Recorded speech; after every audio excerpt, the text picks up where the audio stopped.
ಆತ್ಮೀಯ H16 news ಅರ್ಥಾತ್ ಸೀತಾರಾಮ್ ನ್ಯೂಸದ ವೀಕ್ಷಕರೇ, ನಾನು ನಿಮ್ಮವ ಎಂ ಆಯುಧ ಮಲ್ಲಪ್ಪ ಜೊತೆ ಅವರು.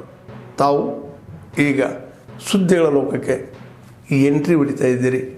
ಈ ಸುದ್ದಿಗಳನ್ನು ಪ್ರತಿಯೊಂದು ನೋಡೋ ಜೊತೆಗೆ ನಿಮ್ಮ ಅಭಿಪ್ರಾಯಗಳನ್ನು ಹಚ್ತಾ ಇರಿ. ಯಾಕಂದರೆ ಈ ಸುದ್ದಿಗಳು ನಿಮಗಾಗಿ, ನಿಮ್ಮ ಬದುಕಿಗಾಗಿ, ನಿಮ್ಮ ವೈಚಾರಿಕೆಗಾಗಿ, ನಿಮ್ಮ ತಿಳುವಳಿಕೆಗಾಗಿ ಅನ್ನೋದು ನಿಮಗೂ ಗೊತ್ತು.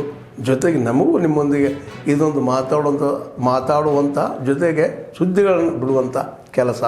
ಈ ಕೆಲಸದಲ್ಲಿ ನಾವು ನಿಮ್ಮೊಂದಿಗಿದ್ದೀವಿ ಅಂತ ಹೇಳ್ತಾ ನೋಡ್ತಾ ಇರಿ ಸುದ್ದಿಗಳನ್ನು. PWD ಇಲಾಖೆಯಿಂದ 4G ತೊಗೊಂಡ್ರು. ಏನಂತಂದರೆ ನಮಗೆ 15 ದಿವಸ ಕಾಲಾವಕಾಶ ಇದೆ. 2 ಕೋಟಿ ರೂಪಾಯಿ ಖರ್ಚು ಮಾಡಿದ್ದರು. ವಿಧಾನಸೌಧಕ್ಕೆ ಪೇಂಟ್ ಮಾಡೋಕ್ಕೆ, ಸಚಿವ ಸಂಪುಟಕ್ಕೆ ಏನೆಲ್ಲ ಖರ್ಚಾಗುತ್ತೆ ಅದಕ್ಕೆ 2 ಕೋಟಿ ರೂಪಾಯಿ ಖರ್ಚು ಮಾಡಿ ಅದಕ್ಕೆ 4G ಎಕ್ಸಿಬಿಷನ್ ತೊಗೊಂಡ್ರು. ರೀಸನ್ ಏನಂತಂದರೆ 15 ದಿವಸದಲ್ಲಿ ಟೆಂಡರ್ ಮಾಡೋಕ್ಕಾಗಲ್ಲ, ಟೆಂಡರ್ ಮಾಡಿ ಕೆಲಸ ಮಾಡೋಕ್ಕಾಗಲ್ಲ. ಅದಕ್ಕೋಸ್ಕರ PWD ಇಲಾಖೆಯಿಂದ 4G ತೊಗೊಂಡು ಕೆಲಸ ನಿರ್ವಹಿಸಿದರು. ಆ ಥರ ಎಮರ್ಜೆನ್ಸಿ ಇದ್ದಾಗ ಅಥವಾ ಕೋವಿಡ್ ಟೈಮಿಗೆ ನ್ಯಾಚುರಲ್ ಕೆಲೆಮಿಟಿ ಇದ್ದಾಗ 4G ಎಕ್ಸಿಬಿಷನ್ ಪ್ರಕಾರ ಪರ್ಚೇಸ್ ಇರ್ಬೋದು ಎಲ್ಲ ಮಾಡಿದರು. ಆ ಥರ ಎಮರ್ಜೆನ್ಸಿ ಇದ್ದಾಗ ಮಾತ್ರ ಮಾಡಬೇಕಂತ ಇದೆ. ಬಟ್ ಏನು ಮಿನಿಸ್ಟರ್ ಅವರು ಅಷ್ಟೇನು ಅರ್ಜೆಂಟ್ ಇತ್ತಂತ ಇವರು ಇವತ್ತಿನ ದಿವಸ 4G ಕೊಟ್ಟಿದ್ದಾರೆ ವ್ಯಾಪ್ಕೋ ಲಿಮಿಟೆಡ್ ಕಂಪ್ನಿಗೆ. ಇದು ಸೆಂಟ್ರಲ್ ಗೌರ್ಮೆಂಟ್ದು PSU ಇದೆ, ಪಬ್ಲಿಕ್ ಸೆಕ್ಟರ್ ಅಂಡರ್ಟೇಕಿಂಗ್ ಇದೆ ಈ ಕಂಪನಿ. ಇವರಿಗೆ 4G ಎಕ್ಸಾಮಿಷನ್ ಕೊಡೋದು ಏನು ಅರ್ಜೆಂಟ್ ಇತ್ತು ಅಂತ ನಮ್ಮ ಕ್ವಶನ್. ಯಾಕಂದರೆ 2023ರಲ್ಲಿ ಆಲ್ರೆಡಿ ಟೆಂಡರ್ ಕರೆದಿದ್ದರು KKRDBಯಿಂದ. 3ನೇ ಪುಟದಲ್ಲಿದೆ ನೋಡಿ. ಏನಂದರೆ third party tender is called on this year 2023 for colleges but tender cancel without reason. ಏನು ರೀಸನ್ ಹೇಳದೆ ಟೆಂಡರ್ ಕ್ಯಾನ್ಸಲ್ ಮಾಡಿದ್ರು ಟೆಂಡರ್ ಕರೆದ ಮೇಲೆ. ಅದು ಆದಮೇಲೆ ಇಲ್ಲಿವರೆಗೂ 2 ವರ್ಷ ಆದ್ರೂ ಅವರು ಟೆಂಡರ್ ಕರೆದಿಲ್ಲ. 2 ವರ್ಷದಿಂದ ಯಾರು ಕೆಲಸ ನಿರ್ವಹಿಸ್ತಾ ಇದ್ದಾರೆ ಅಂದರೆ ಇಲ್ಲಿದೆ ನೋಡಿ. 2023 to 25 ಯಾರು ನಿರ್ವಹಿಸ್ತಾ ಇರೋದಾರೆ ಅಂದರೆ PWD ಆಗಿರ್ಬೋದು, ಮೈನರ್ ಇರಿಗೇಷನ್, ಯಾವೆಲ್ಲ ಸರ್ಕಾರಿ QC ಕ್ವಾಲಿಟಿ ಕಂಟ್ರೋಲ್ ಇದೆ ಅಲ್ವಾ, ಎಲ್ಲ ಇಲಾಖೆದಲ್ಲಿ ಅವ್ರದ್ದು ಸ್ವಂತ. ಅವ್ರ ಇಲಾಖೆಯದವರು 0.5% ಫೀ ತೊಗೊಂಡ್ಬಿಟ್ಟು ಥರ್ಡ್ ಪಾರ್ಟಿ ರಿಪೋರ್ಟ್ ಕೊಡ್ತಾ ಇದ್ದಾರೆ. ಇದಕ್ಕಿಂತ ಮುಂಚೆ KKRDB ಸೆಕ್ರೆಟರಿ ಯಾರಿದ್ದರು, ಈಗ ಮೊನ್ನೆ ಚಾರ್ಜ್ ತೊಗೊಂಡಿದ್ದಾರಲ್ವ ನಳಿನ್ ಸರು, ಅದಕ್ಕಿಂತ ಮುಂಚೆ ಅವರು ಏನು 0.5 ಕೊಟ್ಟು ಎಲ್ಲ ಸರ್ಕಾರಿ ಡಿಪಾರ್ಟ್ಮೆಂಟ್ಗೆ ಕೊಟ್ಟಿದ್ದರು. ಅವ್ರದ್ದು ವಿಚಾರ ಏನಂತಂದರೆ ಸರ್ಕಾರದವ್ರು ಆದ್ರೆ ಕರೆಕ್ಟ್ ಮಾಡ್ತಾರೆ, ಅಕೌಂಟೇಬಲ್ ಇರ್ತದೆ. ಅವ್ರು ಏನಾದರೂ ತಪ್ಪು ಮಾಡಿ ಥರ್ಡ್ ಪಾರ್ಟಿ ಕೊಟ್ಟರೆ ಅವ್ರ ಜಾಬ್ ಹೋಗ್ತದೆ ಮತ್ತು ಆ ಅಂಜಿಕೆಯಿಂದ ಒಂದು ಲೆವೆಲ್ವರೆಗೂ ಕರೆಕ್ಟ್ ಆಗುತ್ತೆ ಅಂತ ಅವ್ರು ಹೇಳಿದರು. ಬಟ್ ಸಡನ್ನಾಗಿ 23/5 ಇದೇ ಲಾಸ್ಟ್ ತಿಂಗಳಲ್ಲಿ ಥರ್ಡ್ ಪಾರ್ಟಿ ಇನ್ಸ್ಪೆಕ್ಷನ್ಗೋಸ್ಕರ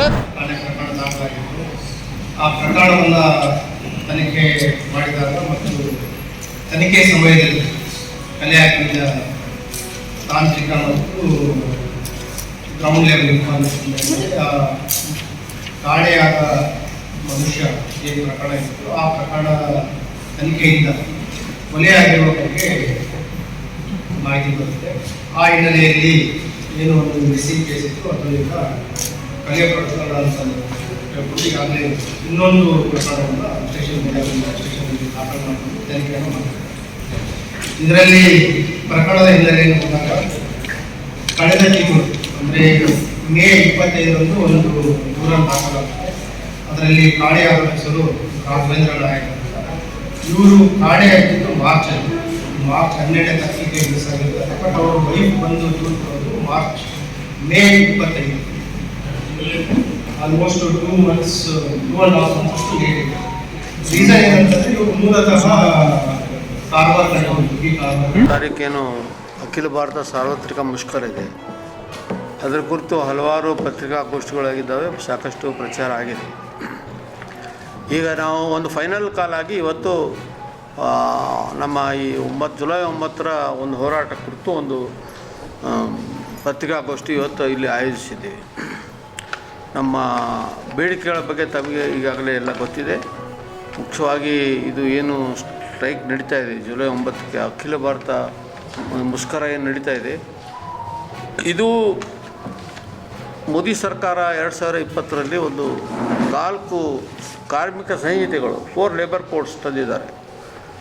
ಅದು ಈಗಾಗಲೇ ನಮ್ಮ ಹತ್ರ 27 ಕಾರ್ಮಿಕ ಕಾನೂನುಗಳು ನಮ್ಮ ರಕ್ಷಣೆಗಾಗಿದ್ದಾವೆ. ಅದನ್ನು ಅಲ್ಲಗಳೆದು ಈಗ ಹೊಸದಾಗಿ 4 ಕಾರ್ಮಿಕ ಸಂಹಿತೆ ಅಥವಾ 4 ಲೇಬರ್ ಕೋಡ್ಸ್ ತಂದಿದ್ದಾರೆ. ಅದನ್ನು 2020ರಲ್ಲೇ ತಂದರೂ ಕೂಡ ಇದುವರೆಗೂ ಅವರಿಗೆ ಅದನ್ನು ಜಾರಿ ಮಾಡಲಿಕ್ಕೆ ಆಗಿಲ್ಲ. ಯಾಕಂದರೆ ನಮ್ಮದು ತೀರಾ ಇಡೀ ದೇಶದ ಕಾರ್ಮಿಕ ವರ್ಗ ತುಂಬ ಅದರ ವಿರುದ್ಧ ಹೋರಾಟ ಮಾಡಿದೆ, ನಿಲ್ಲಿಸಿದೆ. ಅದು ಈ ವರ್ಷ ಅವರು ಅದನ್ನು ಜಾರಿಗೊಳಿಸಬೇಕು ಅಂಥೇಳಿ ಭಾಳ ಪ್ರಯತ್ನ ಮಾಡ್ತಾ ಇದ್ದಾರೆ. ಅದರ ಭಾಗವಾಗಿ ರಾಜ್ಯ ಸರ್ಕಾರಗಳ ಮೇಲೆ ಕೂಡ ಭಾಳ ತುಂಬ ಅವರು ಒತ್ತಡ ಹಾಕ್ತಾ ಇದ್ದಾರೆ. ಈಗಾಗಲೇ ನಾವು ಇದ್ರ ಬಗ್ಗೆ ಹೇಳಿದ್ದೀವಿ. ರಾಜ್ಯ ಸರ್ಕಾರ, ಕರ್ನಾಟಕ ರಾಜ್ಯ ಸರ್ಕಾರ ಕೂಡ ಇದನ್ನು ಭಾಳ ಮೋದಿ ಸರ್ಕಾರದಕ್ಕಿಂತ ಇವರೇನೇ ಹೆಚ್ಚು ಮುತುವರ್ಜಿ ವಹಿಸಿಕೊಂಡು ಇದನ್ನು ಜಾರಿಗೊಳಿಸಲಿಕ್ಕೆ ದಿನಾಂಕ 9/7/2025 ಅಖಿಲ ಭಾರತ ಗ್ರಾಮೀಣ ಬ್ಯಾಂಕ್ ನೌಕರರ ಒಂದು ಮುಷ್ಕರಕ್ಕೆ ಕರೆ ಕೊಟ್ಟಿದ್ದು, ಕೇಂದ್ರ ಸರ್ಕಾರ ಜಾರಿಗೆ ತರ್ತಿರತಕ್ಕಂಥ 4 ಕೇಂದ್ರ ಕಾರ್ಮಿಕ ಕಾನೂನುಗಳನ್ನು ನಾವು ವಿರೋಧಿಸುತ್ತಿದ್ದು ಹಾಗೂ ವಿವಿಧ ಗ್ರಾಮೀಣ ಬ್ಯಾಂಕ್ ನೌಕರರ ಬೇಡಿಕೆಗಳನ್ನು ಕೂಡ ಜಾರಿಗೆ ತರಲು ನಾವು 9/7/2025 ಕರ್ನಾಟಕ ಗ್ರಾಮೀಣ ಬ್ಯಾಂಕ್ ನೌಕರರ ಸಂಘ ಹಾಗೂ ಅಧಿಕಾರಿಗಳ ಸಂಘ ಹಾಗೂ ನಿವೃತ್ತ ನೌಕರರ ಸಂಘ ಒಂದು ದಿನ ಮುಷ್ಕರಕ್ಕೆ ಕರೆ ಕೊಟ್ಟಿದ್ದು, ಈ ಒಂದು ನಮ್ಮ ಬೇಡಿಕೆಗಳನ್ನು ಕೇಂದ್ರ ಸರ್ಕಾರ ಕೂಡಲೇ ಜಾರಿಗೆ ತರಬೇಕು ಹಾಗೂ ಕೇಂದ್ರ ಸರ್ಕಾರ ಏನು ಜಾರಿಗೆ ತರಲು ಹೊರಟಿರುವ ಕಾರ್ಮಿಕ ಕಾನೂನುಗಳನ್ನು ಕೈ ಬಿಡಬೇಕು ಅಂತ ನಾವು ಈ ಒಂದು ಹೋರಾಟದಲ್ಲಿ ಸವಿಸ್ತಾರವಾಗಿ ನಾವು ಹೇಳಲಿದ್ದೇವೆ ಸರ್. ಇದರಲ್ಲಿ ಪ್ರಮುಖವಾದ ನಮ್ಮ ಗ್ರಾಮೀಣ ಬ್ಯಾಂಕ್ ನೌಕರರ ಬೇಡಿಕೆಗಳಲ್ಲಿ ಅಂದರೆ, ಗ್ರಾಮೀಣ ಬ್ಯಾಂಕ್ಗಳು IPOವನ್ನು ಷೇರು ಮಾರುಕಟ್ಟೆಗೆ ಪರಿಚಯಿಸುವ ಮೂಲಕ ಗ್ರಾಮೀಣ ಬ್ಯಾಂಕ್ಗಳನ್ನು ಖಾಸಗೀಕರಣ ಕಡೆಯೇ ಕೇಂದ್ರ ಸರ್ಕಾರ ತರ್ತಾ ಇದೆ. ಸೊ ಇದರಿಂದ ಗ್ರಾಮೀಣ ಬ್ಯಾಂಕು ಖಾಸಗೀಕರಣವನ್ನು ಕೂಡಲೇ ಕೈ ಬಿಡಬೇಕು, ಯಥಾ ರೀತಿಯಲ್ಲಿ ಮುಂದುವರಿಸಬೇಕು ಅಂತ ನಾವು ಬೇಡಿಕೆ ನೀಡ್ತಾ ಇದ್ದೀವಿ. ಅದೇ ರೀತಿ ಪ್ರೇರಕ ಬ್ಯಾಂಕ್ಗಳಿಂದ ಬಿಡುಗಡೆಗೊಳಿಸಿ ದೇಶಾದ್ಯಂತ ಇರುವ 28 ಗ್ರಾಮೀಣ ಬ್ಯಾಂಕ್ಗಳನ್ನು ಒಗ್ಗೂಡಿಸಿ ರಾಷ್ಟ್ರೀಯ ಗ್ರಾಮೀಣ ಬ್ಯಾಂಕ್ ಸ್ಥಾಪನೆ ಮಾಡಬೇಕು ಅನ್ನೋ ಬೇಡಿಕೆಯನ್ನು ಕೂಡ ನಾವು ಮುಂದಿಡ್ತಾ ಇದ್ದೀವಿ. ಹಾಗೂ ದೇಶಾದ್ಯಂತ ಇರುವ ಗ್ರಾಮೀಣ ಬ್ಯಾಂಕುಗಳಲ್ಲಿ ಸರಿಸುಮಾರು 30,000ಕ್ಕಿಂತ ಹೆಚ್ಚು ಹುದ್ದೆಗಳು ಖಾಲಿ ಇದ್ದು, ಈ ಕೂಡಲೇ ಎಲ್ಲ ಹುದ್ದೆಗಳನ್ನು ಭರ್ತಿ ಮಾಡಿ ಗ್ರಾಹಕರಿಗೆ ತ್ವರಿತ ಸೇವೆಯನ್ನು ಸಲ್ಲಿಸಲು ಬ್ಯಾಂಕ್ಗಳನ್ನು ಇನ್ನಷ್ಟು ಸದೃಢ ಮಾಡಬೇಕಂತ ನಾವು ಈ ಮೂಲಕ ಒತ್ತಾಯ ಮಾಡ್ತಾ ಇದ್ದೀವಿ. ಅದೇ ರೀತಿ ರಾಷ್ಟ್ರೀಕೃತ ಬ್ಯಾಂಕುಗಳಲ್ಲಿ ಇರುವಂತೆ ಪದೋನ್ನತಿಗಳನ್ನು ಕೂಡ ಜಾರಿಗೊಳಿಸಬೇಕು. ಆತ್ಮೀಯರೇ, ಎಲ್ಲ ಸುದ್ದಿಗಳನ್ನು ನೋಡಿದ್ರಲ್ಲ, ಏನು ಅನಿಸ್ತು ನಿಮಗೆ? ಇದರಲ್ಲಿ ನಿಮ್ಗೆ ಲೈಕ್ ಆಗಿರ್ಬೋದು, ಡಿಸ್ಲೈಕು ಆಗಿರ್ಬೋದು, ಕಾಮೆಂಟ್ ಬೇಡಪ್ಪ ಅಂತೂ ಅನಿಸಿರ್ಬೋದು, ಕಾಮೆಂಟ್ ಮಾಡಬೇಕಪ್ಪ ಅನಿಸಿರ್ಬೋದು, ಶೇರ್ ಮಾಡಬಾರ್ದಪ್ಪ ಅನಿಸಿರ್ಬೋದು, ಅದು ಮಾಡಬೇಕು ಅನಿಸಿರ್ಬೋದು.